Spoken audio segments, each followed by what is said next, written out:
అనితా వంగలపూడి అనే నేను శాసనం ద్వారా నిర్మితమైన భారత రాజ్యాంగం పట్ల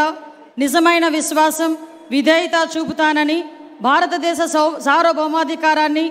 సమగ్రతను కాపాడుతానని, ఆంధ్రప్రదేశ్ రాష్ట్ర మంత్రిగా నా కర్తవ్యాలను శ్రద్ధతో అంతఃకరణ శుద్ధితో నిర్వహిస్తానని,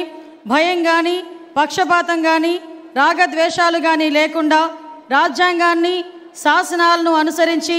ప్రజలందరికీ న్యాయం చేకూరుస్తానని దైవ సాక్షిగా ప్రమాణం చేస్తున్నాను. అనితా వంగలపూడి అనే నేను ఆంధ్రప్రదేశ్ రాష్ట్ర మంత్రిగా నా పరిశీలనకు వచ్చిన లేదా నాకు తెలియవచ్చిన ఏ విషయాన్ని నా కర్తవ్యాలను సక్రమంగా నిర్వహించేందుకు అవసరమైన మేరకు తప్ప ప్రత్యక్షంగా కానీ పరోక్షంగా కానీ ఏ వ్యక్తికి లేదా ఏ వ్యక్తులకు తెలియపరచనని లేదా వెల్లడించనని దైవ సాక్షిగా ప్రమాణం చేస్తున్నాను.